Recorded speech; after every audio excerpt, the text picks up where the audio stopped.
पहली बार भाजपा ओखला में एक्टिव है।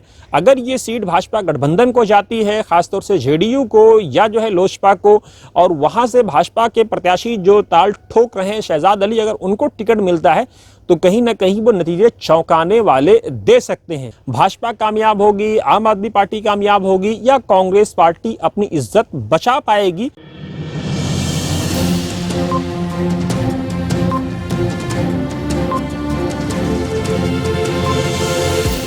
झूठ से दूर, खबरों से भरपूर। आप देख रहे हैं वतन समाचार, मैं हूं मोहम्मद अहमद। इस वक्त दिल्ली का पारा सर्दी में भी हाई है। सर्दी बढ़ती जा रही है और पारा दबने के बजाय सियासी पारा उठता चला जा रहा है। मई और जून वाला पारा नजर आ रहा है। उसकी वजह क्या है कि अरविंद केजरीवाल की सरकार ने लोगों को साफ हवा और साफ पानी देने का वादा किया था, लेकिन विडंबना यह है कि आज दिल्ली को वहां पे लाके खड़ा कर दिया गया है कि आप साफ सुथरी हवा में आप जिंदगी नहीं गुजार सकते। 50 सिगरेट, 60 सिगरेट, 40 सिगरेट, अलग अलग आंकड़े हैं कि आप इतना पी रहे हैं पर डे, नहीं चाहते हुए भी अगर आप दिल्ली में रह रहे हैं। और जाहिर सी बात है उससे लोगों की आयु भी कम होती है, बहुत सारी चीज़ें अफेक्ट होती हैं। लोगों को घर से काम करने के लिए कहा जा रहा है, ऑफिस में जो स्पेस है उसको कम किया जा रहा है, तो बहुत सारी चीज़ें उत्पन्न हुई हैं। कहा यह जाता है कि अगर आप दिल्ली की इस पूरे खास तौर से रूरल दिल्ली को देखें तो ना कोई आपको शुद्ध सड़क मिलेगी, ना जो है शुद्ध पानी मिलेगा। विशेषकर ओखला पे अगर हम बात करें तो 10 लाख की आबादी है। 10 लाख की आबादी पर डे कम से कम 7.5 करोड़ रुपए का पानी पी जाती है। अब आप सोचिए कि अगर एक आबादी 7.5 करोड़ रुपए का पानी खरीद करके पी जाती है, तो अगर वहां पर साफ पानी सरकार देने में, चाहे वो कांग्रेस की सरकार हो या उससे पहले भाजपा की सरकार हो या 10 सालों में अरविंद केजरीवाल की सरकार हो कंप्लीट, और 1-1.5 साल पहले की, तो अब तक पूरी तरह से विफल हुई है साफ पानी देने में। तो 300 करोड़ के आसपास, 250-300 करोड़ का पानी महीने में ओखला के लोग पी जाते हैं। 250-300 करोड़ की आप यूनिवर्सिटी बना सकते हैं। आप सोचिए कि हर महीने एक यूनिवर्सिटी का जो होना था वो बनने की जगह पे लोग पानी पी जा रहे हैं। सरकार की विफलता कहें, सरकार की कामयाबी कहें, अरविंद केजरीवाल अपनी पीठ थपथपाएंगे पाएंगे या अपनी नाकामी को स्वीकार करेंगे, क्योंकि सड़कों को खोद दिया गया है। कहा यह गया कि साफ पानी दिया जाएगा, लेकिन साफ पानी के नाम पर अभी भी साफ का स्वाद कहें या सीन कहें, जो भी कहें, दोनों नहीं मिला है। पानी के नाम पर अभी तक सिर्फ ओखला वालों को झुंझुना मिला है। यही हाल और दूसरे इलाकों में चले जाएं कि ओखला सोनिया विहार को जो पाइपलाइन जाती है ओखला से होते हुए जाती है, उसके बावजूद ओखला के लोग आज तक प्यासे हैं। इस बात को अरविंद केजरीवाल स्वीकारेंगे या नहीं स्वीकारेंगे? कोई गली ऐसी नहीं है, मेजॉरिटी ऑफ द गलियों को अगर आप देखें, स्ट्रीट को देखें, तो वो टूटी हुई हैं, खुदी हुई हैं। कहीं गलियों को चक्ती लगा दी गई है, कहीं पेवन लगा दिया गया है। कहा यह गया था कि स्ट्रीट लगाई जाएंगी, दूर दूर तक स्ट्रीट लाइट का कोई वो नहीं है। तो इन सारी चीज़ों के बीच में जब दिल्ली का ये पारा, आपसे ये कहा गया कि आपको दवा फ्री में दी जाएगी, पहले आपको प्रदूषण के जरिए से बीमार किया जाएगा और उसके बाद अगर आपको दवा फ्री में दी जाएगी, तो बताइए उस दवा का क्या काम है कि आपको बीमार किया जा रहा है और बीमारी के बाद आपको मुफ्त में दवा दी जा रही है। तो दिल्ली वालों को ये सोचना होगा, क्योंकि अगर आप केरला की तरफ जाएं, साउथ की तरफ जाएं, तो वहाँ मुद्दा ये नहीं होता है हिंदू मुसलमान बटोगे कटोगे, गाय फला ढमका, खजूर और इमली और आम, वहाँ ये मुद्दे नहीं होते। वहाँ मुद्दा क्या होता है कि आप हॉस्पिटल देंगे कि नहीं देंगे। वहाँ मुद्दा ये होता है कि AQI एयर क्वालिटी इंडेक्स को आप कितना इम्प्रूव करेंगे। वहाँ मुद्दा ये होता है साफ पानी देंगे कि नहीं देंगे आप। वहाँ मुद्दा ये होता है कि डस्ट मिटाएंगे कि नहीं मिटाएंगे। और दिल्ली में आज भी किसी भी सड़क पे आप चले जाएं, बगल में नोएडा है, कदरे गनीमत है, नोएडा की सड़कें कम से कम डस्ट फ्री है, लेकिन दिल्ली की कोई सड़क आपको ऐसी नहीं मिलेगी जो डस्ट से भरी हुई ना हो। देश की राजधानी देश की मान और सम्मान रखने की जगह होती है, ना कि देश को बदनाम करने की जगह होती है। लेकिन लगातार इस समत में अगर आप देखें तो अरविंद केजरीवाल की सरकार पूरी तरह से विफल हुई है। अब हम आते हैं ओखला की राजनीति पे, जहां लगभग 300-250 करोड़ रुपए का महीने में लोग पानी पी जाते हैं। यहां पर टिकटों के दावेदार अगर आप देखें, आम आदमी पार्टी से अमानतुल्लाह खान जेल से रिहा हो चुके हैं, जमानत पर हैं। अब ऐसे में अमानतुल्लाह खान को टिकट मिलेगा या मुख्तार साहब को टिकट मिलेगा, जो हज कमेटी के, दिल्ली हज कमेटी के चेयरमैन भी रह चुके हैं, अच्छे खासे कंट्रैक्टर भी हैं। क्या उनको मिलेगा या फिरोज जो आम आदमी माइनॉरिटी मोर्चे में लंबे समय तक अपनी खिदमत अंजाम दे चुके हैं, जिन्होंने अपनी नौकरी को सेक्रीफाइस किया ईमानदार सियासत के लिए, जिन्होंने अपनी लाखों रुपए की नौकरी को और करोड़ों रुपए के साल के पे को त्यागा इस बात के लिए कि शायद स्वच्छ राजनीति में, साफ राजनीति में उनको स्पेस मिलेगा, उनको काम करने का मौका मिलेगा।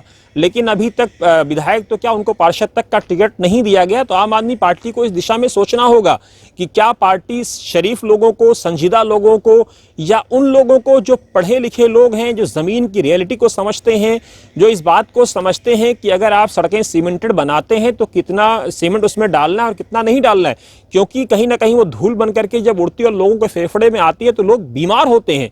तो क्या आम आदमी पार्टी को यह सोचना होगा कि वो जो रिवायती सियासत है उसको खत्म करने के लिए आए थे, या रिवायती सियासत को बढ़ावा देने और उसी जो है गड्ढे में हम्माम, इसमें कहा जाता है कि सियासत के हम्माम में सब नंगे होते हैं, तो क्या उसी लिए आए थे? इस बात पर भी गौर करना होगा।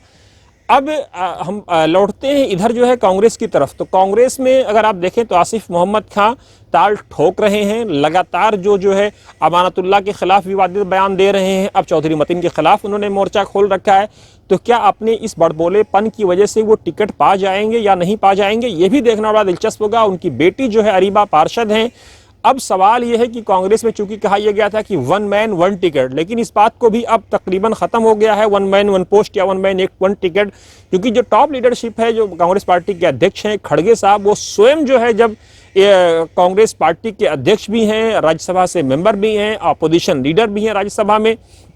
राहुल गांधी के परिवार में अगर आप देखें, सोनिया गांधी अलग हाउस के मेंबर हैं, प्रियंका गांधी वाड्रा ने वायनाड से ताल ठोका हुआ है, राहुल गांधी खुद सांसद हैं।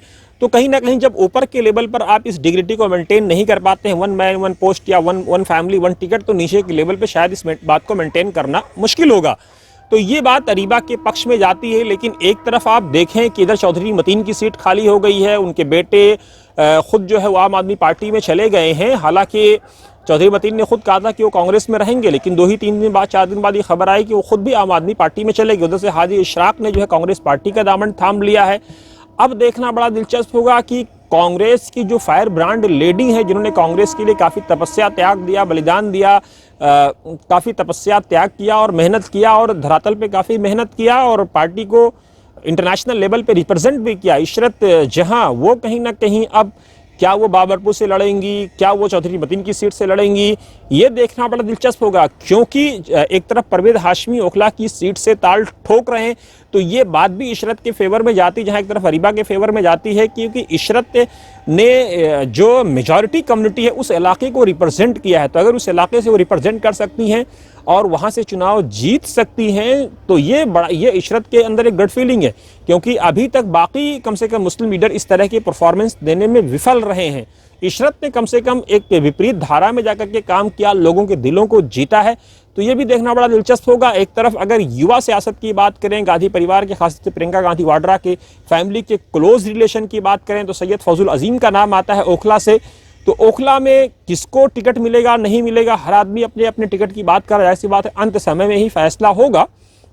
लेकिन आम आदमी पार्टी इन तीनों चीजों के बीच में जो जमीनी स्तर पे भाजपा पहली बार ओखला में लोगों के मुद्दे उठाती नजर आ रही है। भाजपा का ये आरोप है कि पानी नहीं मिल रहा है, भाजपा का ये आरोप है कि सड़कें टूटी हुई हैं, भाजपा का ये आरोप है कि लोगों से एक्सटॉर्शन या वसूली की जा रही है। तो भाजपा का ओखला में एक्टिव होना कहीं ना कहीं कई सारे संकेत दे रहा है। अब कैसे भाजपा के आरोपों को खासतौर से आम आदमी पार्टी और जो मौजूदा विधायक अमानतुल्लाह है उसको कैसे हैंडल करेंगे, वो देखना बड़ा दिलचस्प होगा। खासतौर से जो एक्सकेलेटर लगाने का जो मामला था मेट्रो का, शाहीन बाग मेट्रो स्टेशन पे, उस पर भाजपा ने मुखर होकर के लड़ाई लड़ी और कामयाब लड़ाई लड़ी। तो पहली बार भाजपा ओखला में एक्टिव है। अगर ये सीट भाजपा गठबंधन को जाती है, खासतौर से जेडीयू को या जो है लोजपा को, और वहां से भाजपा के प्रत्याशी जो ताल ठोक रहे हैं शहजाद अली, अगर उनको टिकट मिलता है तो कहीं ना कहीं वो नतीजे चौंकाने वाले दे सकते हैं। तो ये कई सारी ऐसी चीजें हैं, इन चीजों के बीच में नजर हमारी बनी हुई है कि क्या कुछ होगा। क्योंकि आम आदमी पार्टी इस वक्त संकट से गुजर रही है। भाजपा ने आम आदमी पार्टी के लोगों को अगर आप तोड़ने का आरोप लगाएं, आम आदमी पार्टी तो कह रही है कि तोड़ रहे हैं, लेकिन गहलोत साहब ने कहा कि वो स्वयं आए हैं, क्योंकि आम आदमी पार्टी ने जो वादे किए थे, जो उनके इरादे थे, वो जमीन पर उतरते नहीं नजर आ रहे थे। उधर जो है कांग्रेस भी तोड़ रही है, उधर आम आदमी पार्टी भी तोड़ रही है। तो सब तोड़ने जोड़ने में लगे हुए चुनाव से पहले किसका तोड़ना किसका जोड़ना कितना विफल होगा, भाजपा कामयाब होगी, आम आदमी पार्टी कामयाब होगी या कांग्रेस पार्टी अपनी इज्जत बचा पाएगी इस विधानसभा चुनाव में जो दिसंबर या जनवरी पहले हफ्ते में होने की संभावना है। आप देखते रहिए वतन समाचार। लेकिन दिल्ली की सियासत में कम से कम अगर आप नजर रखें तो अगर आप स्वच्छ हवा नहीं ले सकते हैं, आपको अपने नेताओं से सवाल पूछना चाहिए कि क्या अगर वो आपको स्वच्छ हवा भी नहीं दे सकते, साफ सुथरी हवा भी नहीं दे सकते, तो वो आपका नेतृत्व करने के अहल भी हैं या नहीं।